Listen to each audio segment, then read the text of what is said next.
Assalamu alaikum warahmatullahi wabarakatuh. Na leo ndakuletea simulizi ya maisha ya Mtume Muhammad sallallahu alayhi wasallam, na hii ni episodi ya kwanza.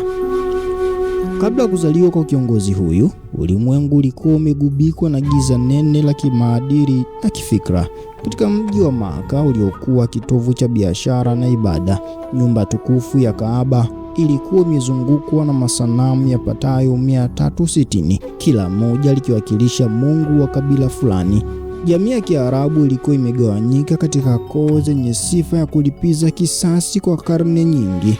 Kunywa pombe, kamali na kuwazika watoto wa kike wakiwa hai kulichukuliwa kama alama ya ushujaa ili kuepuka aibu. Katika mazingira haya ya kikatili, kulikuwa na ukoo mmoja wa Banu Hashim uliongozwa na Abdul Muttalib, mzee mwenye heshima kubwa ambaye alikuwa amepewa jukumu la kulisha mahujaji na kuchimba upya kisima cha Zamzam baada ya kuoteshwa kwenye ndoto. Katika nyumba hii ya heshima, kijana mtanashati kuliko wote, Abdullah bin Abdul Muttalib, alimuona Amina binti Wahbi, mwanamke aliyejulikana kwa utukufu wa tabia zake miongoni mwa wanawake wa Kikuraishi. Hata hivyo, furaha ya ndoa yao ilikuwa na muda mfupi.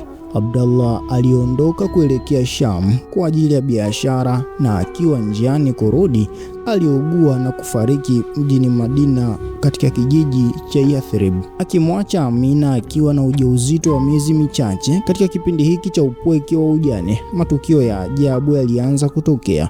Mwaka huo ulijulikana kama mwaka wa tembo, baada ya Abraha, mtawala wa Kikristo kutoka Yemen, kuleta jeshi lenye tembo wakubwa kwa ajili ya kubomoa Kaaba ili kuhamishia biashara zake kule kwake. Mungu aliilinda nyumba yake kwa kutumia makundi ya ndege aina ya ababil waliorusha mawe ya udongo wa moto, tukio ambalo lilikuwa ishara tosha kwa Waarabu kuwa Maka inalindwa kwa ajili ya tukio kubwa zaidi linalokuja, kuzaliwa kwa mtoto ambaye angekuwa rehema kwa ulimwengu wote. Na hapa ndipo napoweka nukta katika episodi ya kwanza. Tukutane katika episodi ya pili.